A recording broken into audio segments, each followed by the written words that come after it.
Olá, meus amigos cafeicultores, profissionais do agro, estudantes e apreciadores de um bom café. Tudo bem com vocês?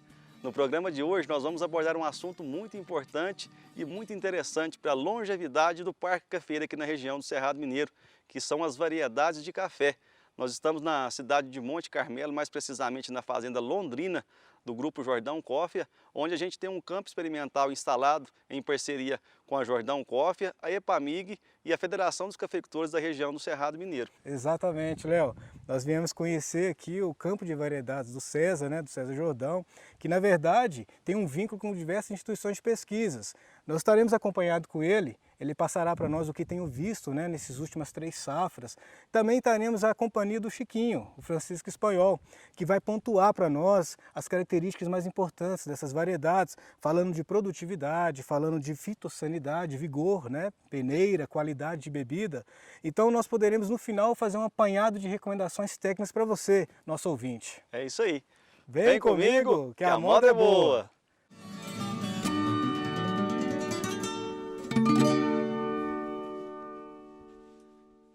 Bom, pessoal, é com muito entusiasmo e com muita alegria que a gente inicia o programa de hoje aqui na Fazenda Londrina, no município de Monte Carmelo. Nós estamos ao lado de 2 professores, 2 cafeicultores, consultores e, assim como nós, apaixonados pelo café aqui da região do Cerrado Mineiro. Nós viemos conhecer hoje um campo de variedade que é em parceria com a Federação dos Cafeicultores da região do Cerrado Mineiro, a EPAMIG e o produtor César Jordão. É isso, Otávio? Exatamente. Nós estamos com a oportunidade de vir conhecer esse campo de variedades que está trazendo muita informação para a região. A região daqui da cafeicultura é uma região pujante, de muita modernidade, muita tecnologia e nada melhor do que ter um campo de variedades para poder ver e adequar as melhores variedades para a região, realmente perceber aonde nós podemos melhorar todo o nosso processo produtivo, É isso aí. E para mim, em especial, é uma alegria muito grande, porque eu estou aqui hoje com uma pessoa que me iniciou na agronomia. A gente sabe hoje que no mercado de trabalho é tão difícil a gente ter uma oportunidade, E meu início foi através do César Jordão. Considero ele como um padrinho, um amigo e uma pessoa que realmente me estendeu a mão no momento que eu mais precisava. Então, para mim, é uma honra muito grande, uma satisfação muito grande, viu, César, de estar com você aqui, com o Chico, que tem o conhecido Chiquinho para nós aqui, Chico? Que tem trazido tanta informação e assim como nós, realmente é apaixonado pela cafeicultura e tanto contribuiu ao longo desses 30 anos aqui na cafeicultura da região do Cerrado Mineiro, contribuiu para engrandecer e para enaltecer a nossa cafeicultura aqui de modo geral. Então a gente queria começar que você contasse um pouquinho da história desse campo aqui, como que surgiu a ideia, como que tudo começou, como que foi a idealização desse campo. Bom dia, pessoal. É um prazer muito grande receber vocês aqui, O pessoal aí do Além da Xícara, Léo, Otávio, o Chiquinho, um colega com grande conhecimento na área de genética, de cafeicultura. E agradecer principalmente a Federação dos Cafeicultores, que há 4 anos atrás nós implantamos essa área em conjunto com a EPAMIG para avaliar variedades existentes, que poderiam melhorar ainda mais a produtividade da nossa região e a qualidade dos cafés da nossa região. Então, colocamos variedades aqui, fazendo comparações, fazendo comparação com o Catuai e o Mundo Novo, que são as variedades mais antigas e plantadas na região. E dentro dessas variedades, em conjunto com a EPAMIG, eu resolvi acrescentar ainda mais algumas variedades que existem, que estão disponíveis no mercado, Então, das 12 variedades que a EPAMIG colocou nesse campo aqui, em conjunto com a fazenda, colocamos mais 15 variedades que a gente via que tem potencial também para se adaptar à nossa região em condições melhores das que já existem. Entendi. E com isso, já vamos para a 3ª safra, E a gente tem observado que existem várias variedades que praticamente a grande maioria das variedades que nós colocamos aqui no campo são melhores do que o Catuai e o Mundo Novo. Estamos avaliando, coletando a produção ano a ano. Temos 2 repetições em cada variedade dessa aqui. Estamos tabulando os dados, observando produtividade e qualidade. Que bacana. Mas à frente a gente vai falar mais sobre isso e detalhar cada variedade, detalhar na verdade as variedades que mais estão se destacando aqui no campo, né, César? Exatamente. Chico, obrigado a você pela oportunidade de estar com a gente aqui. O Chico é uma pessoa que a gente admira demais da conta pelo profissional, pelo caráter e por todo o conhecimento que você tem dessa parte de variedade, né, Chico? O Chico também é viveirista, os melhores viveiros aqui da região do Cerrado Mineiro, com certeza, hoje é do Chico. Parabéns, Chico, pelo trabalho que você vem desenvolvendo e obrigado a você por ter cedido esse espaço de tempo para a gente aqui. Eu sei que você perdeu um compromisso hoje foda. Nossa. Mas muito obrigado e queria que você começasse falando para nós um pouco do seu trabalho também e como é que surgiu essa paixão por variedades e por variedades de café no modo Salientando geral. também que o Chiquinho é um profundo conhecedor da parte genética do Com café, certeza. das variedades, né? Então ele vai trazer informação demais, boa demais informação para a gente entender melhor o processo. É isso aí.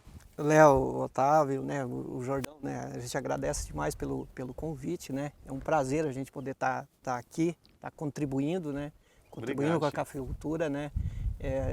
Realmente existe uma paixão, né? Café é paixão, né? Então a gente já desde a infância a gente trabalha com a cafeicultura, né? No Paraná, né? E automaticamente sempre buscando, né? Por intermédio do meu pai, né? Ele sempre foi uma pessoa inovadora, né? Então a gente aprendeu um pouco com ele isso, né? Essa questão de seleção de plantas. O meu pai, né, quando a gente ia fazer viveiro, fazer um pouquinho de muda lá para plantar lá no sítio, eu andava junto com o meu pai e ele orientava a gente qual planta que seria colhido, né? Que Então, bacana. com isso também, né, a gente acabou acumulando, né? Tive um privilégio de estar dentro do Instituto Agronômico, né? Numa parceria, né? Agradeço demais, né, o Tumoro Cera, o Gustavo Cera, né? E mais alguns pesquisadores, o Dr. Armando Adorcioli, que me deu essa oportunidade de ficar um tempinho lá. E isso enriqueceu, né? E automaticamente a gente extrapolou um pouco isso na propriedade, né? E brincando um pouco também com cruzamento, retrocruzamento, né? Então automaticamente, né? E quando eu vim para o Cerrado, né, há 8 anos atrás, né, a gente trouxe um pouco dessas informações que a gente tinha, copilou muito do que a gente vivia e presenciava aqui, e a gente acabou somando, né, com parcerias, né, pessoas como o Jordão, e demais pessoas que são amigos da gente, no trabalho, automaticamente a gente acabou somando mais esforços, né? Coisa boa, Chico. Chico, você falou do professor Tomor, do Gustavo. Como é que está o nosso centro de pesquisa propriamente dito no Brasil em relação à variedade de café? A gente sabe que existem várias instituições e infelizmente são um pouco lembradas, né? Tudo começou com uma pesquisa, tem vários pesquisadores que contribuíram muito para a gente chegar no ponto que a gente está aqui hoje. Comenta um pouquinho para a gente de cada instituição dessa, qual que é a participação nelas efetiva nesse campo de variedades. Nós temos aqui variedades que representam cada instituição. Todas elas, né? Todas então, elas. jamais a gente pode deixar de enaltecer, né, todo o trabalho de pesquisa, né? Então o pessoal do Procafé, na pessoa do Matiello, o pessoal da IPAMI, Saulo, inclusive, já isso, esteve o Dr. presente Saulo aqui, a IPAMI, o Tunico, o Gradson, né? O próprio Luiz Carlos Fazuoli, né, do IAC, né? Que a gente tem materiais que realmente veio de lá, né? E o Tumoro Cera, né, com o Tumoro, hoje quem assumiu a área de melhoramento dentro do IAPAR é o filho dele, o Gustavo Cera, né, que está fazendo um belíssimo trabalho, né. Então a cafeicultura no Brasil realmente a gente sabe que o Brasil ainda é 85% do parque cafeeiro, o padrão é Mundo Novo e Catuaí. Né? Então a pesquisa, o melhoramento genético, né, todas essas instituições, ela busca realmente, né, materiais genéticos que conferem resistência, produtividade superior a que é o padrão Mundo Novo Catuaí. E graças a Deus, né, pelos resultados que a gente está aqui e na região, hoje a gente, né, com firmeza pode dizer que temos materiais com produtividade maior que padrão Catuaí Mundo Novo, com resistência, com qualidade de bebida, né? Então é muito seguro com relação a isso, né? Aproveitando, Chiquinho, nós temos diversos problemas hoje, né, gargalos hoje, César, que tange hoje a produção do café, né? desde problemas fitossanitários, bicho mineiro aqui, né? A gente tem visto a dificuldade que tem sido, a própria questão de produtividade, né? O vigor das plantas, essa adaptação que nós temos que ter hoje mais a estresse hídrico, né? Pensando em todos esses parâmetros hoje que nós temos e da importância que é o melhoramento genético para o café. Hoje, o melhoramento genético das plantas, ele tem focado em quais problemas, né? Mas assim, e aproveitando que nós temos aqui um campo de variedades, o que hoje de resultado nós temos visto dessas novas variedades? A gente consegue hoje reduzir, por exemplo, defensivos? A gente tem qual horizonte que nós temos hoje para o melhoramento genético em café na região? Do aspecto, por exemplo, principalmente de doenças, vamos pensar a ferrugem, né, que é a principal doença do cafeeiro, né? Então, automaticamente, hoje, os materiais oriundos de catimor e de sachimor, né, e aí a gente pode citar alguns exemplos, né, como o Paraíso, o MG2, né, o próprio Arara, né, o IPR-107, IPR-98, que são todos, né, alguns materiais oriundos de catucaí também, né? Se não são resistentes, são tolerantes. Moderadamente resistentes. Então, esses materiais realmente já conferem a resistência e favorece o produtor com relação à diminuição de custo nos tratos culturais, né? Então, automaticamente, a pesquisa vai trabalhando, né? Tentando, né, a gente sabe que o pilar de sustentação ainda é a produtividade, né? E tentando aliar resistência, né? A gente sabe que o clima também vem, né? Então a gente percebe-se, né, Jordão, na região, alguns materiais que têm origem de resistência, né? Ou carrega algumas características de resistência a calor, a seca, ele vem se destacando, né? A exemplo de alguns materiais, né? Tipo os catucaís aí, né? Até mesmo o IPR-100, né? Que são materiais que têm uma hibridação e carregou a resistência, né, de uma planta aí, resistência a esse estresse hídrico e ora a temperaturas elevadas, né? Incrementando, né? É uma ferramenta que auxilia demais o produtor, principalmente de assegurar a produtividade, né? Então, o intuito realmente do melhoramento, da pesquisa, né, todo melhorista, né, ele tenta arrastar todos esses pilares para que realmente entregue para o produtor um material genético com as características desejadas. Não existe, Léo, um material perfeito, né? Às vezes assim, não existe. Então, nós precisamos entender isso, né? É que eu ia te perguntar agora, já entrando para esse lado, Chico, até queria conversar com o César a respeito disso também. O César, como produtor, tem propriedades em várias regiões aqui do Cerrado Mineiro, em várias altitudes. Eu acho que realmente nós estamos chegando a um nível muito bacana do melhoramento genético, mas a gente precisa também ponderar para o cafeicultor saber utilizar essas variedades da maneira correta e nos locais adequados, né, César? O que você enxerga disso? Qual que é o seu posicionamento em relação a isso? Bom, nós estamos aqui na Fazenda Londrina. Aqui nós estamos numa altitude em torno de 1.030 metros. O campo aqui, nós estamos avaliando as melhores variedades adaptadas para essa condição. Entendi. Não significa que uma altitude de 850 metros vai ser as mesmas variedades que vão se adaptar,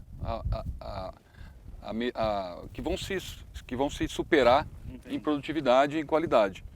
Então, cada local tem uma variedade mais adequada, né, para manifestar produtividade e qualidade. Nós temos observado isso em cada região, cada micro-região que a gente observa as lavouras de café, tem áreas com café plantada.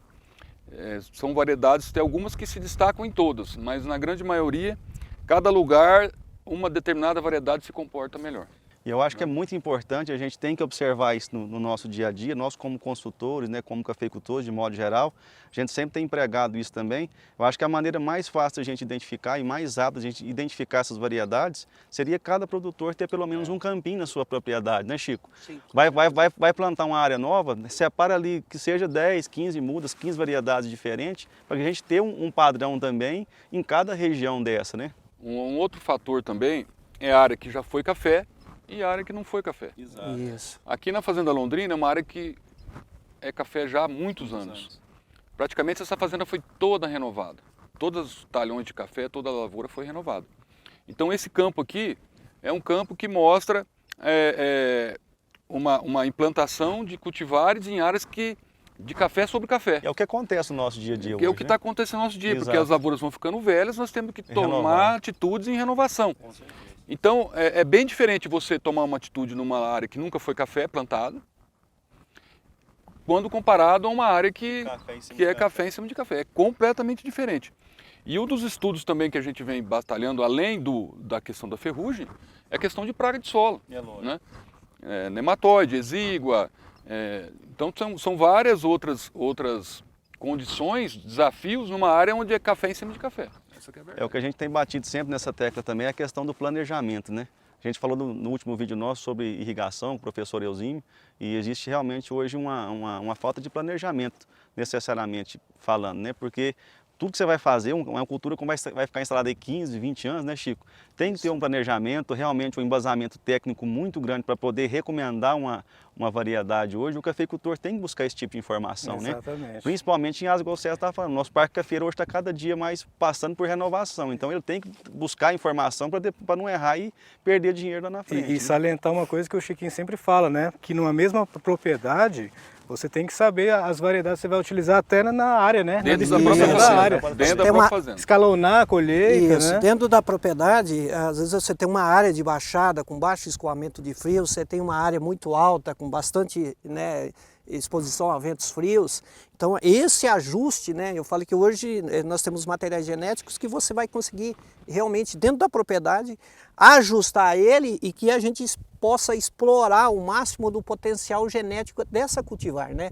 Tanto do ponto de vista de produtividade e também do ponto de vista sensorial, de Sensorial. qualidade de bebida. O Otávio foi muito feliz na fala dele. A gente tem visto hoje o pessoal entrando com renovação muito pesada e partindo para variedades como o IPR-100, o IPR-103, que são variedades mais tardias, né? E a gente não está conseguindo, provavelmente não vai conseguir ter um escalonamento de colheita no futuro. O que vocês pensam sobre isso também, César? Escalonar variedades com épocas de maturações diferentes. Exatamente. Para dentro da propriedade, dentro da sua unidade de produção, você começar com uma variedade mais precoce e terminar numa mais tardia a colheita, objetivando melhor qualidade. Por isso é de extrema importância conhecer cada variedade, que é o que a gente está Exato. E mostrando tem que pra ter um vocês aqui acompanhamento hoje. profissional. né? Exatamente. Você vai fazer a sua renovação da sua lavoura, ou então você vai iniciar uma implementação, tem que fazer um bom planejamento inicial, tem que ter um profissional acompanhando, né, Chiquinho? Sim, com Porque certeza. o início, ele vai definir muito bem como vai terminar. Né? Se a gente inicia certo, a gente termina bem. Com É certeza. verdade? Então, partindo para fechar esse módulo aqui, esse programa vai ser dividido em 2 etapas. Nós finalizamos aqui agora, então, a gente conheceu um pouquinho das variedades, enalteceu grandemente os pesquisadores e as instituições, né, Chico, Sim, que com contribuíram certeza, né? para isso aqui agora. E agora a gente vai passar para uma segunda parte, que é conhecer as principais variedades que têm se destacado aqui nesse campo, especificamente aqui na Fazenda Londrina, na região do Cerrado Mineiro. Não é isso aí? Exatamente. Vamos lá, então? Vem comigo, que a moda é boa!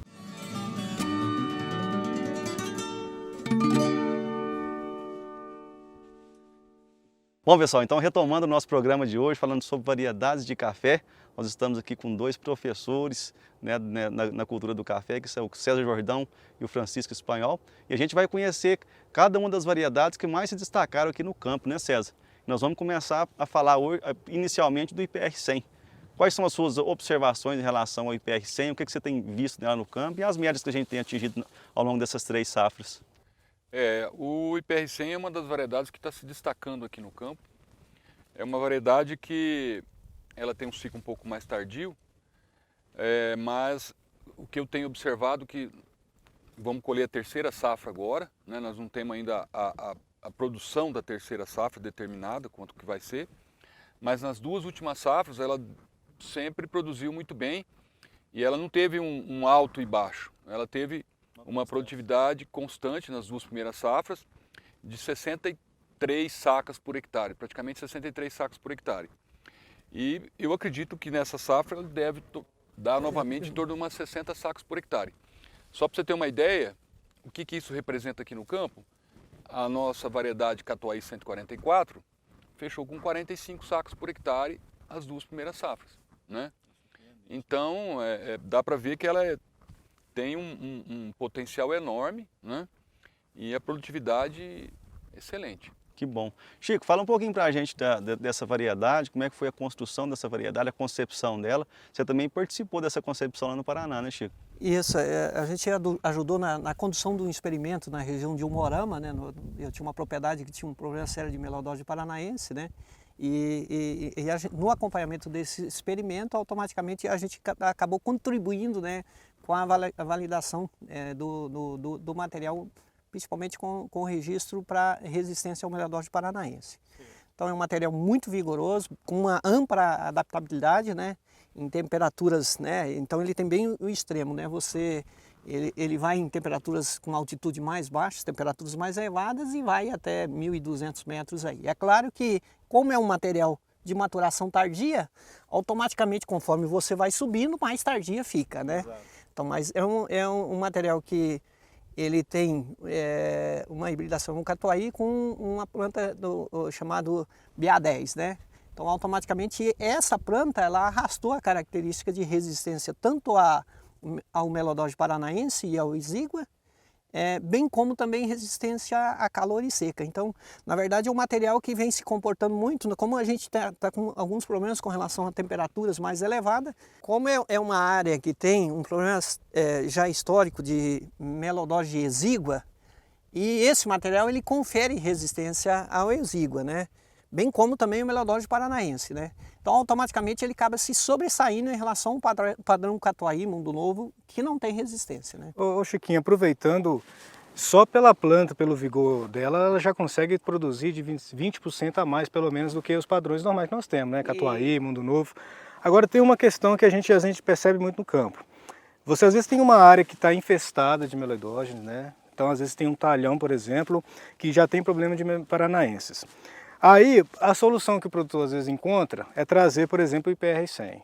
Só que essa área já tem uma alta pressão, não é verdade? E às vezes a gente percebe que vai passando o tempo, a lavoura vai começar a sentir. Explica para nós um pouco da diferença de uma planta ser resistente de uma planta ser imune. Com certeza, Otávio. Uma das preocupações, principalmente do melhorista, realmente de preservar esse material genético por um longo prazo, né? Até porque uma cultivar ela chegar nesse, né, tá a campo, né?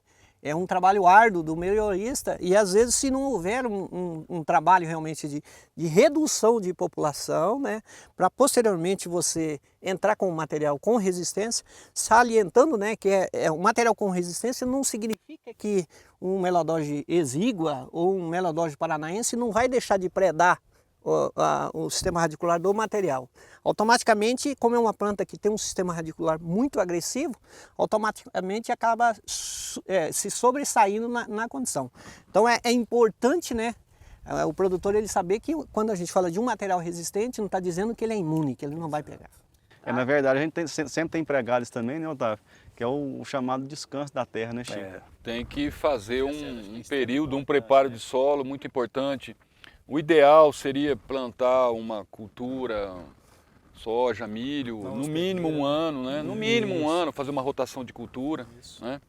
E o uso da braquiária também seria excelente, pensando também nessa questão de melhorar, abaixar o nível desse nematóide, no caso o exíguo. Nós fizemos algumas trincheiras também, até salientando isso que você está falando, César, e a gente percebeu que na mesma condição de manejo, no mesmo tipo de solo, que a variedade de IPR-100 ela tem uma agressividade tão grande do sistema radicular e ela conseguiu sobrepor o catuai.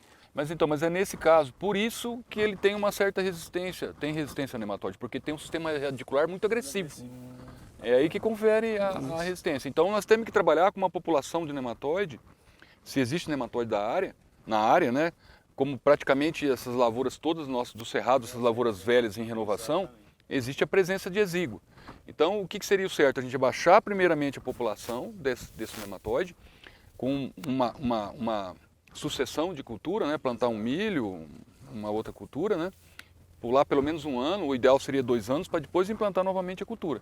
E trabalhar com aração, com gradagem, revolver esse solo, a própria solarização faz com que diminua essa população. Com certeza.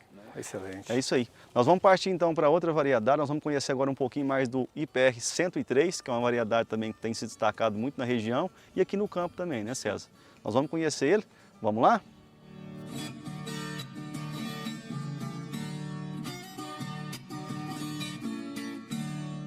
Bom, a gente começa então a falar sobre o IPR 103, né, César?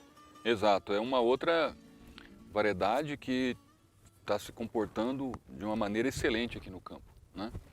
É uma variedade que tem um vigor excelente, é uma variedade que tem produzido 61 sacas por hectare nas 2 safras, né? Ela se destaca, ela é um pouco mais tardia do que comparado às outras do campo, mas ela tem dado um resultado excelente em termos de produtividade e qualidade também. Você acha que a gente não comentou ainda em relação ao espaçamento? Uma dificuldade que a gente tem até no dia a dia mesmo de recomendar espaçamento. O que você me fala em espaçamento dessas variedades, tanto do 100 quanto do 103? Olha, o que a gente tem visto, o campo aqui na verdade tem um espaçamento só, em torno de... É um padrão só, 68 centímetros entre plantas, 3,70 entre linhas. Mas a gente tem observado que esse distanciamento entre plantas de 65, em torno de 70 centímetros, seria o mais ideal para a nossa condição aqui. Entendido. Chico, fala um pouquinho para a gente sobre as características do 103. É um catucaí, Léo. É um material genético que, diferentemente do IPR-100, ele não tem, ele tem moderada resistência à ferrugem, tá? O IPR-100 já não tem. Mas ambos os dois é de maturação tardia, tá? Então é um material que tem, né, em função da hibridação, né, ele tem resistência a calor, a seca, né, confere, tem uma boa resistência a fusário também, de solo. Exíguo também? Tem resistência a exígua, né, então é um material que realmente vem se expressando. A gente vê no campo aqui que ele vem se sobressaindo em relação a isso. E aparentemente é um café bem estável, né, Chiquinho? Bem estável. A bianualidade sofre menos, né? Sofre menos, né? E justamente em função dessa resistência tanto a calor como... Né, E já tem algum dado, por exemplo, desse café se comportando em baixas altitudes e em alta? Sim, tem alguns materiais genéticos, né? E aí a gente pode até o 100, o 103, até mesmo o arara, a gente percebe que são materiais que tem ele se comporta numa faixa enorme, né? Então você sai de 400, 500 metros e vai até 1.100, 1.200 metros, né? Então isso, a gente entende que são materiais que têm um bom vigor, né? E tem uma rusticidade boa, né? Então é um material que dá uma certa segurança com relação a isso. Vale lembrar, o Instituto Agronômico do Paraná, região norte, noroeste do Paraná, altitude lá em torno de 400, 500 metros, 350 metros, Isso. aquela região de Moarama, região baixa, e essas variedades foram adaptadas àquelas condições, né? E acabamos trazendo para cá. Aqui a fazenda tem qual altitude aqui? 1.030 metros nesse local. Uma coisa muito importante que nós estávamos conversando mais cedo, e eu acho que é importante demais a gente frisar sobre isso também, que é sobre o comportamento da arquitetura da planta, né, Chico? Em diferentes altitudes, né, que muda bastante também. Muita gente questiona no dia a dia, mas será que o meu aqui é IPR-100 mesmo? O produtor chega a pensar isso, porque eu fui no vizinho meu, o IPR-100 está com a arquitetura mais baixa, mais robusto, o outro a planta estiolou um pouquinho mais. Esse comportamento é muito interessante e a gente vê essa variabilidade no dia a dia, né, Chico? Isso, e é importante, né, cada cultivar a gente entender isso, né? Se você tem um material genético com bastante vigor, né, vegetativo, automaticamente o espaçamento de planta, você tem que tomar alguns cuidados até para não correr o risco de queimar o material, né? Juntar demais, né?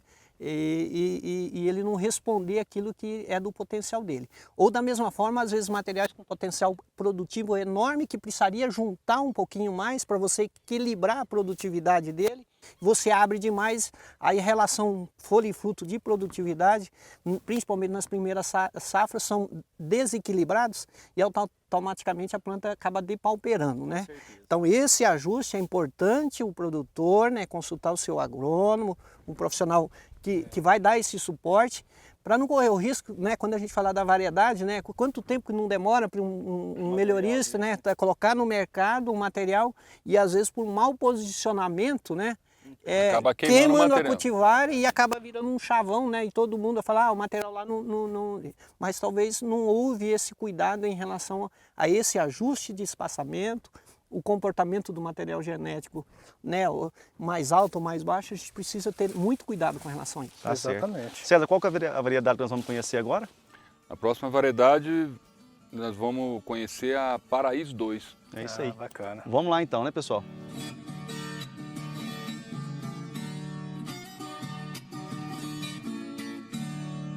Bom, pessoal, dando continuidade aqui, nós estamos na variedade, o Paraíso 2, e essa variedade tem toda uma história, né, César? Assim como o Chico participou do nascimento do 100, você também participou do nascimento do Paraíso 2, né? Bom, tudo começou em 1998.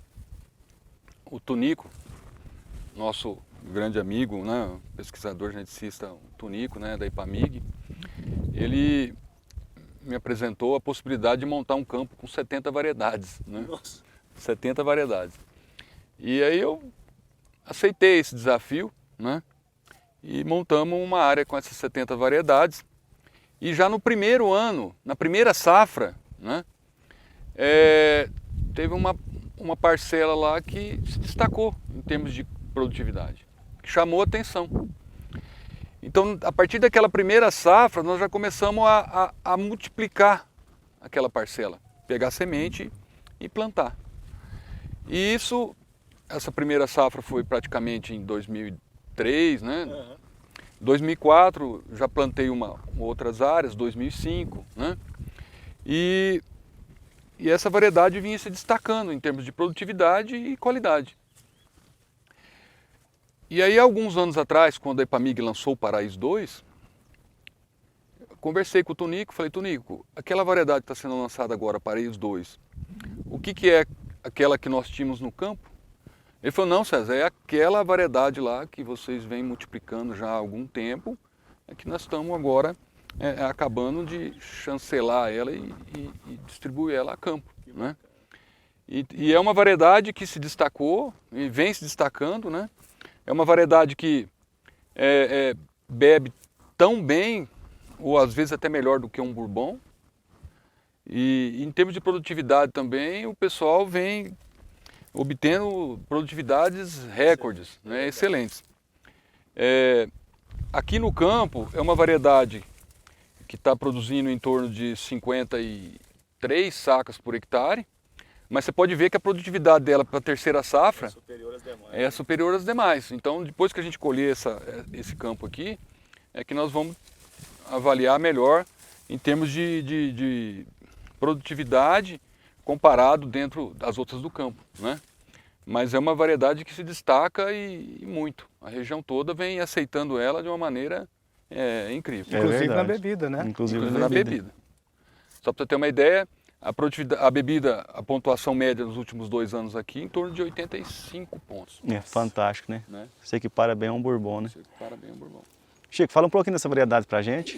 É um material genético, assim, ele é oriundo, né, da hibridação de um catimor com o catuai AC30, né? Então a gente vê que o catuai AC30 é de fruto amarelo, né? Então ele arrastou essa característica do fruto amarelo, né? Então ele tem uma moderada resistência à ferrugem, né? Até então, nós, a nível de campo, né, Jordão, a gente tem bastante áreas aqui em Monte Carmelo, na região. A gente não percebe que está furando a questão de resistência. Não tem tantos problemas. Então, na verdade, ele está conseguindo garantir, assegurar essa questão da resistência à ferrugem, né? E a gente vê que ele tem um alto potencial de pegamento de florada, né? As rosetas são cheias, né? Não medi, mas eu acredito que ele tem a resistência à antracnose em certa parte, né? Porque ele, né? A gente vê o quanto que, né? O pegamento de... É fantástico. É show de bola, né? Então é um material realmente com alto potencial produtivo, com alto potencial de qualidade. Até então a gente vê na área aqui que tem problema de exígua. Ele está se comportando, né? Eu acredito, se comportando muito bem em cima de área de exígua, né? Talvez não foi avaliado isso ou está sendo estudado, mas a gente vê que aqui, aonde tem exígua, ele tá no páreo aí com os materiais que tem resistência, né? Essa questão, Chiquinho, parece que o desenvolvimento das variedades Paraíso segregou essa característica de resistência exígua, né? A gente não consegue entender bem essa situação, mas o que a gente percebe é que realmente o material, em algumas áreas que está vindo com renovação, o produtor, né, não tem uma pressão muito alta de exígua, está vindo com ele e se comportando muito bem. Tá? Consegue se sair bem. Em relação à recomendação de espaçamento, altitude, o que você recomendaria em uma variedade dessa hoje? Qual é o melhor posicionamento dela? Cada condição cada local é diferente, né? Mas eu tenho observado em torno de 70 centímetros de planta, que seria o melhor espaçamento. Né? Entendido. Agora, entre linhas, em torno de 3,70, 3,80. E o comportamento dela em relação à altitude, que nós estamos a 1.030 metros, lá no Coromandel a gente está um pouquinho mais baixo. Você tem visto alguma diferença em relação ao comportamento dela, no aspecto de produção e vigor da planta? Ela tem um bom vigor também numa outra região, tipo Coromandel, que é um pouco mais baixo. Ela tem dado uma excelente resposta também. Tá bom. Agora nós vamos conhecer então outra variedade, o Aranã. O Aranã. Vamos lá então conhecer o Aranãs.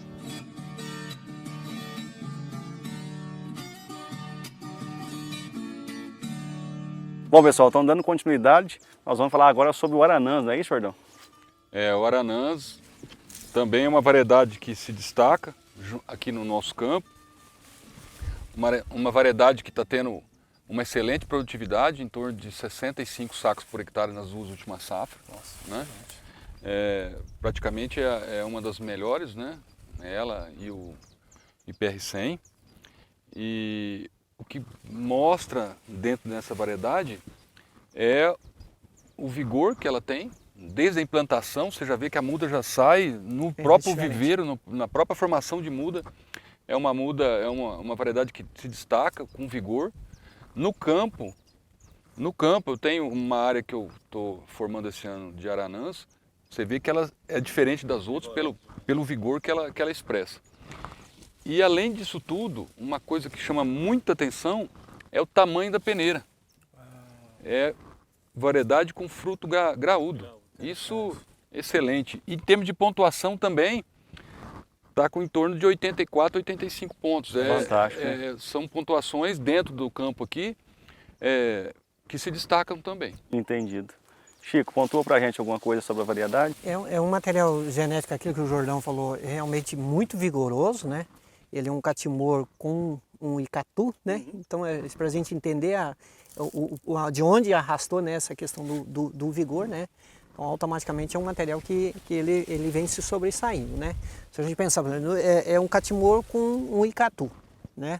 Então, e aí a gente percebe se realmente que o material ele tem resistência à ferrugem, né? A gente vê que ele vem segurando bem essa questão. A resistência à ferrugem é moderado, mas a gente vê que o material realmente expressa essa resistência, a gente não vê problema com relação a isso. E a tolerância é exígua também, né? E a tolerância é exígua também, né? Porque a gente vê que no campo aqui está muito uniforme, né? Aqui existe uma pressão de exígua grande aqui, né? Então a gente vê que o campo, tanto que ele está mostrando a produtividade dele. Então, na verdade, não está interferindo no expressar a produtividade que ele pode oferecer. Ô Chiquinho, frisando uma questão nutricional, até aproveitando que nós estamos falando de variedades que hoje, né, estão em voga e que a gente está trazendo para uma nova realidade, né?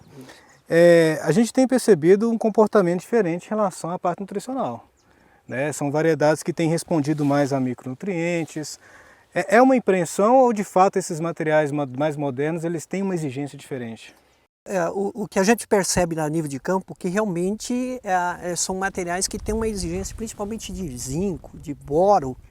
Altamente responsivo, né, Chico? Isso, com certeza. Então a gente percebe que você vai na lavoura, não está precisando de zinco, está precisando de boro, né? Então automaticamente, né, você vai fazendo e ele vai respondendo com relação a isso. Então com certeza. E uma das preocupações realmente também, né, da gente com relação a esses materiais, são materiais muito produtivos, né? Todos eles que a gente elencou. Então realmente demanda muito mais nutrição. Mais nutrição, esse cuidado, porque às vezes você querer tratar ele que nem Mundo Novo e Catuaí, às vezes está produzindo 20, 25% a mais, né? Então essa atenção ela é extremamente importante, o produtor tá ciente com relação a isso, quer dizer, é uma uma vaca holandesa, né? Então tratar automaticamente tem que tratar bem, né? Fase inicial, a produtividade é elevada, né? Principalmente as primeiras safras, né? A gente vê lá, tá com 60, 65, né? Pô, 3 safras aí é uma produtividade alta. Então automaticamente a gente precisa, né, ficar muito atento nesse aspecto. E temos que frisar que nós temos algumas recomendações de adubações que estão um pouco obsoletas, né? Que não levam isso em consideração e acaba que a observação de campo ela tem sido hoje preconizada para fazer essa recomendação, né? Porque a gente tem visto uma resposta diferenciada em relação ao que tinha de Catuaí, Mundo Novo, né? E a gente vai iniciar um trabalho nesse sentido, né, Otávio? Exatamente. Começamos agora nesse mês agora de maio, dentro desse campo de variedades aqui, cedido pelo César, nós vamos fazer um trabalho de quantificação e qualificação do comportamento desses nutrientes ao longo das fases fenológicas do café e ao longo dos meses também, né? Como que vão comportar. Exatamente, macro e micronutrientes. Isso, né? em parceria com a UFO, né, de Monte Carmelo, nós vamos fazer esse trabalho de comportamento e a Fundação dos Cafeicultores também, Federação dos Cafeicultores, não é isso? É isso aí. César, nós vamos conhecer agora então o Arara. Sim, o Arara é uma outra variedade que se destaca. Com certeza. Vamos lá conhecer o Arara então. Vamos lá.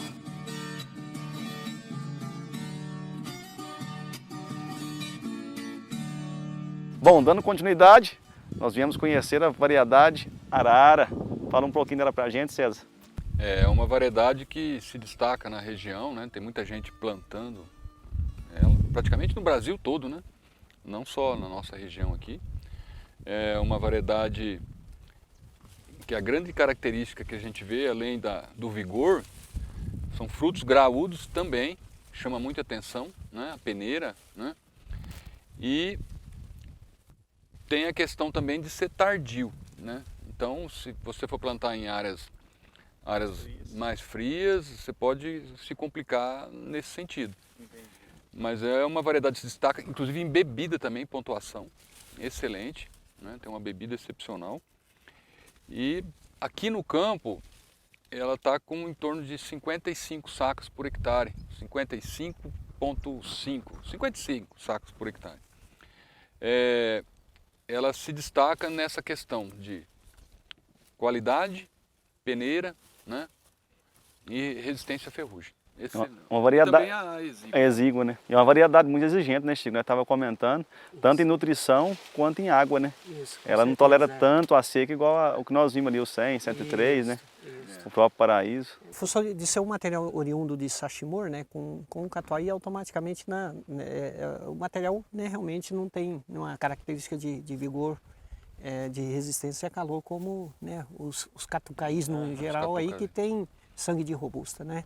Então automaticamente é um material com um pouco mais atenção com relação à questão do manejo de água, né? Plantar sequeiro independente em algumas regiões, né? Vamos pensar aqui Monte Carmelo, né? Que a água nós temos um período maior, longo, então não dá para brincar com ele no sequeiro, que automaticamente você não vai conseguir explorar o máximo do potencial genético, né? Então mas realmente é um material que vem sendo plantado muito a nível de Brasil, né, Jordão? Isso. E realmente destaca. A gente vê nos concursos nacionais aí, Que ele sempre se destaca em ali produtividade no meio, e qualidade. Qualidade, né? Então é um material que realmente, bem ajustado, você vai conseguir explorar o máximo do potencial dessas características que são desejadas, né? Que um cafeicultor ele é, né? Ele tem uma arquitetura aparentemente mais aberta, né? Isso afeta na hora do espaçamento? Ou a gente precisa repensar na questão de espaçamento entre plantas? Sem dúvida nenhuma. Ele tem uma caixona maior, mais aberto, né? Então, Ele é mais aberto. Mais aberto. Então, precisamos treinar um pouco mais com relação a isso, né? Claro que vindo do Procafé já tem eles já estudaram essa questão desses ajustes, mas cada região, né, tem uma particularidade, né? Claro que quando você vai lançar um material, você abre campos em várias regiões com características de climas diferentes para avaliar o comportamento. Mas realmente, né, a gente precisa, a gente pensando em 50 aí, talvez, né, inicialmente possa expressar bastante, lá na frente talvez não consiga atingir, né, aquilo que a gente deseja, né? Mas realmente é um material excelente e que caiu na graça dos produtores, e realmente está aí, ó, um material vigoroso, ele bem conduzido, bem adubado, bem manejado, ele vai entregar aquilo que realmente a gente precisa. E ressaltar e agradecer os melhoristas, porque a base genética do café ela é estreita, né? Mas toda essa alteração fenotípica é graças ao trabalho de melhoramento que ele fez. Então, isso, com certeza. E a busca do melhorista em realmente, né, carregar aquelas características que são desejadas, né, de tentar colocar um material com um máximo de perfeição, né, que seja produtivo, que seja rústico, que confere resistência. E ainda tem uma boa bebida. Uma boa bebida. Então, na verdade, todo o sonho de um melhorista é ele conseguir, né, carregar tudo isso e conseguir expressar lá no produtor, né? Nós trouxemos uma planta de uma condição completamente distinta, né, da nossa região, do nosso país. Isso. E nós viabilizamos a produção do café com produtividade e qualidade no Cerrado, né? Então, já partindo para o final, nós vamos conhecer a última variedade de destaque desse campo de variedades, que é o Catucaí 2437, com uma particularidade muito grande, que esse não é um amarelo, esse é o vermelho. É o vermelho. Vamos lá conhecer? Vamos lá. Vamos lá.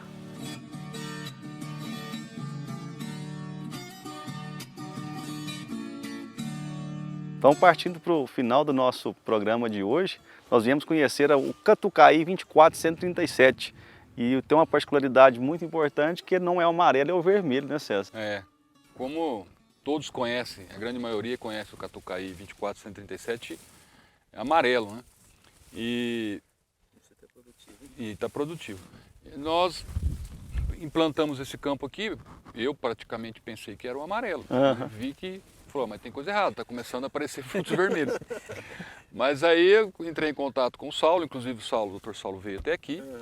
E aí ele falou, não, esse aqui veio de lá e é vermelho e, por sinal, muito bom, muito produtivo também, né? Então, qual que é a grande característica dele que a gente vê? Ele além de ser produtivo, está em torno de 62 sacos por hectare de média, ele tem uma arquitetura foliar que chama, uma arquitetura de planta que chama muita atenção, uma lavoura de um padrão excelente, sabe? E a produtividade e a qualidade também, que chama muito atenção.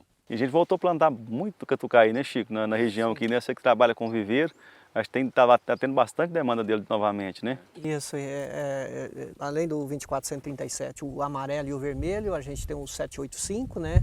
Tem o Catucaí 2015, planta 479, né? Que são, assim, a particularidade do material, né? Às vezes cada material ele tem uma característica. O 2015, né? Como o japi, né, em áreas mais frias de baixada, ele vai muito bem, né? Então, esse é o ajuste, né, desses catucaís, mas sem dúvida nenhuma, né, um material que, né, vem expressando muito, né, os catucaís no geral, né, a gente vê que, né, ele tem uma particularidade, são materiais que vem aguentando bem, né, essa questão do calor, né, essa mudança de temperatura, até porque... É muito importante para nós aqui essa questão tem sangue de calor, catu, né? E catu estresse, tem né? sangue de robusta, né? Então automaticamente, né, arrasta características genéticas de um material de robusta, né? É a história do 103 e do 2437, eles são muito... né? Então são Manda materiais muito... Agora essa questão do vermelho, inclusive quando o Jordão resolveu montar o experimento, e a gente tinha falado realmente do 2437, pensamos no amarelo, né? Quando eu pedi a semente dos meninos lá do Procafé, veio realmente o 2437, semeamos, né? E aí o Antônio distribuiu as mudas aqui, veio para o campo aqui, né? Quando o Jordão falou, veio o 2437 está errado, né? E aí voltamos para lá e automaticamente. Eu falei que, assim, que bom, uma surpresa boa, né? E está se comportando de uma maneira excelente aqui no campo. Que diferencia ele do 2437 fruto amarelo? O fruto amarelo ele tem um fruto maior, né? Porém a gente vê que o vigor vegetativo não é tão expressivo quanto... Ele tem um vigor aparentemente melhor. É fantástico, as variedades que nós andamos aqui agora é um café muito robusto, realmente. O grupo dos catucaís é vasto, né? É vasto. Então assim, você produtor se interessou pelo catucaí, mas tem uma assessoria profissional.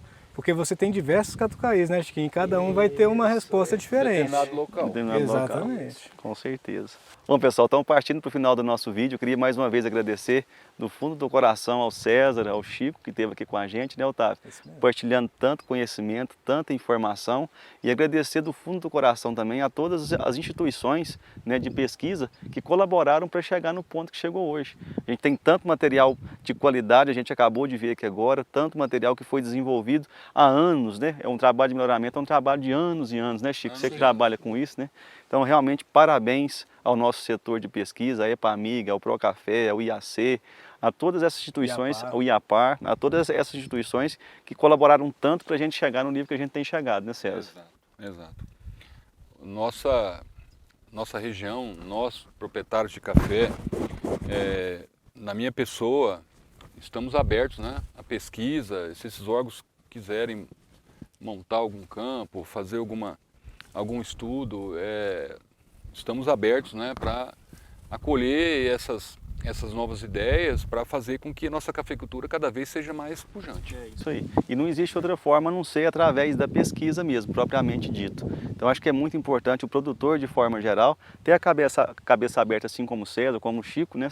Abrir as porteiras das propriedades para que a gente possa realmente levar a pesquisa e através dela gerar muito conhecimento e valor agregado. Exatamente. Que é o que tem acontecido e na atualidade. enfatizar o papel do César, né? Desde o início aqui da cafeicultura no Cerrado, o Chico, que veio lá do Paraná e trouxe junto consigo informação, tecnologia, né? E agregou muito a região, todo o seu conhecimento, toda a informação que trouxe. E a cafeicultura, que é pujante, ela investe, aqui nós temos a melhor cafeicultura do mundo, podemos falar isso, em termos de tecnologia, em termos de produtividade. Em termos de áreas, né? De área, e tudo isso foi possível graças esse processo, né, de melhoramento, de variedades novas que vieram para cá e estão respondendo muito bem. É isso aí. Todo o mérito, então, a essas pessoas que colaboraram para que a cafeicultura chegar aonde chegou hoje. E se você tem alguma dúvida, tem algum questionamento a ser feito, partilhe com a gente nas nossas redes sociais, no nosso canal do YouTube, no nosso canal do Instagram. A gente está sempre de portas abertas e porteiras abertas para levar informação com você e partilhar conhecimento como foi o dia de hoje. Muito obrigado a você que nos acompanha, siga no nosso canal, vai lá, curta os nossos vídeos, compartilhe os nossos vídeos. Como eu sempre falo, não existe melhor maneira de a gente levar conhecimento se não for compartilhando. Assimile com você e compartilhe com as pessoas que você gosta, tá bom? Vamos lá nós todos? Vamos lá. Vem comigo que a moda é boa!